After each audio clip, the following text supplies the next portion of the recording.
الصلاة خير من النوم۔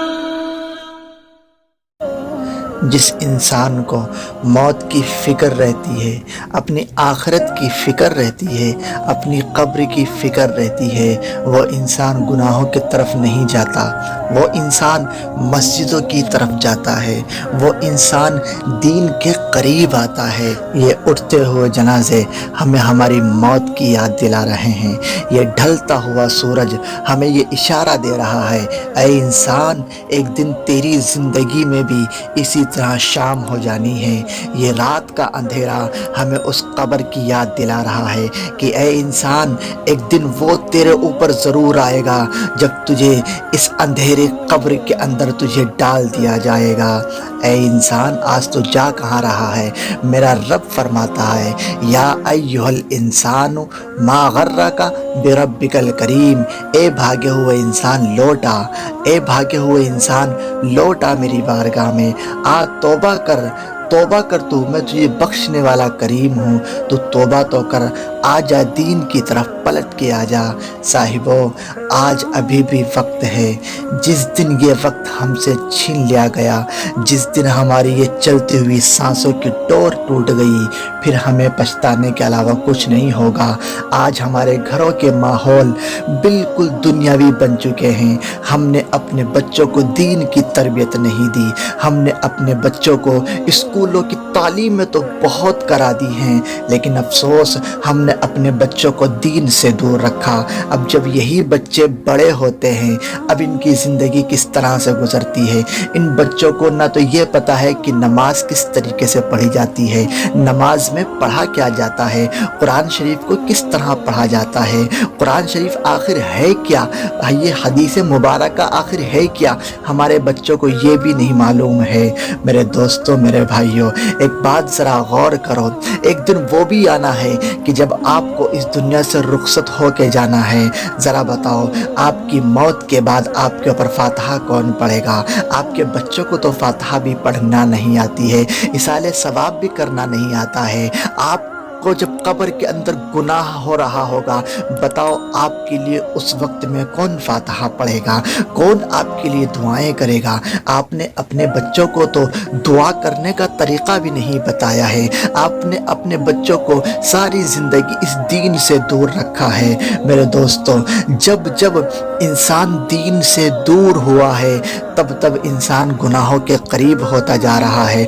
حضرت علی کرم اللہ تعالی وجہ الکریم ارشاد فرماتے ہیں کہ دنیا میں ایسے جیو کہ دنیا تمہارے اندر نہ جیے۔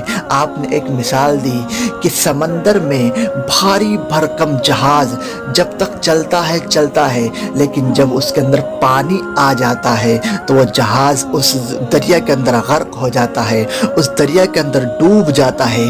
اسی طرح انسان کے اندر جب یہ دنیا آ گئی ہے تو یہ انسان اس دنیا کے اندر ڈوب چکا ہے۔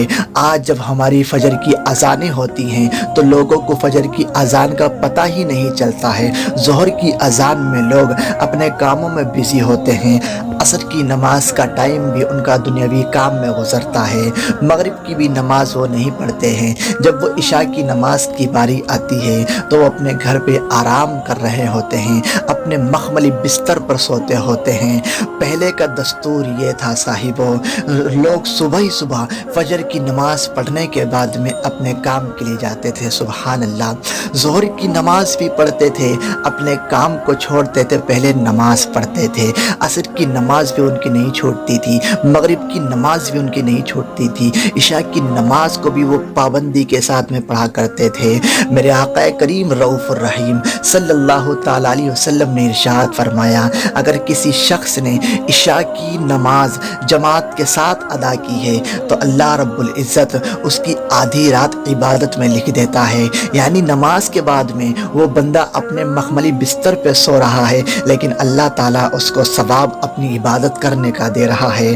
آقا نے ارشاد ارشاد فرمایا جب کوئی صبح فجر کی نماز جماعت سے پڑھ لیتا ہے تو اللہ رب العزت جو اس کی آدھی رات رہ جاتی ہے اللہ تعالیٰ اس کو بھی عبادت میں لکھ دیتا ہے۔ میرے دوستو، ان چھوٹی چھوٹی نیکیوں کو آپ چھوٹا نہ سمجھو۔ نماز پڑھ کے آپ سو گئے، آپ اپنے بستر پہ آرام فرما رہے ہیں، لیکن اللہ رب العزت آپ کو نیکی دے رہا ہے۔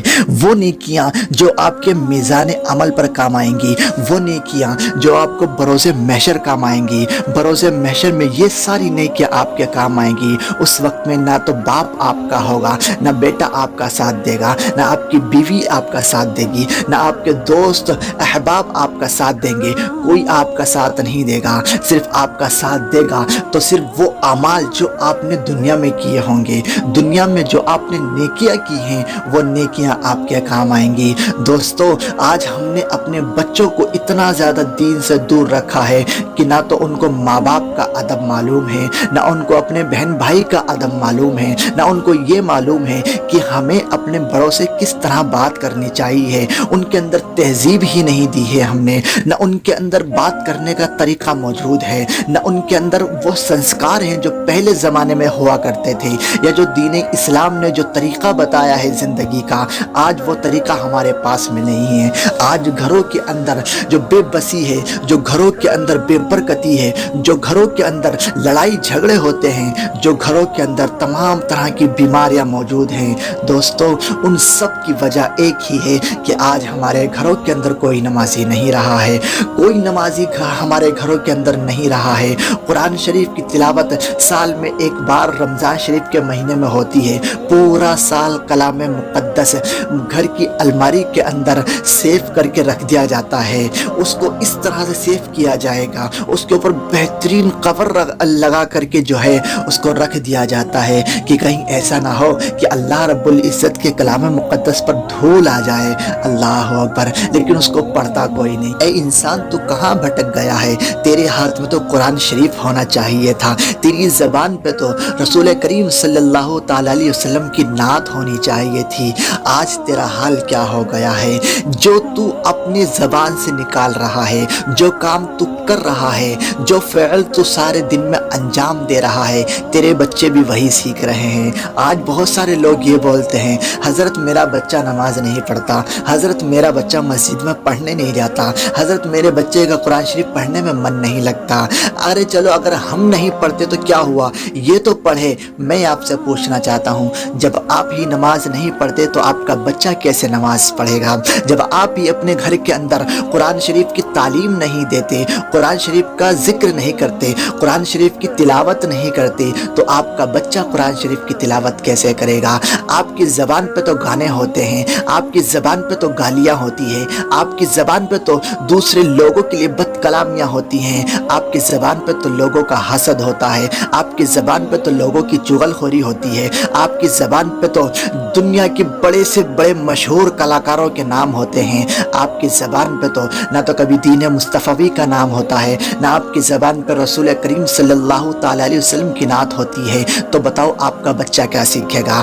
آپ کے بچے وہ کبھی نہیں سیکھتے ہیں جو آپ ان کو سکھانا چاہتے ہیں۔ در حقیقت میں بچہ وہی سیکھتا ہے جس چیز کو وہ دیکھتا ہے، جس چیز کو وہ اپنی آنکھوں سے دیکھتا ہے، بچہ وہی سیکھتا ہے۔ کاش کہ اگر آپ اپنے گھر میں فجر کی نماز کے بعد میں آپ قرآن شریف کی تلاوت کرتے تو آپ کا بچہ بھی قرآن شریف کی تلاوت کرتا۔ آپ اپنے گھر میں نماز کا ماحول بناتے تو آپ کا بچہ بھی نماز کا ماحول بنائے گا۔ آپ غریبوں کی مدد کرتے تو آپ کا بچہ بھی غریبوں کی مدد کرنے والا بنے گا۔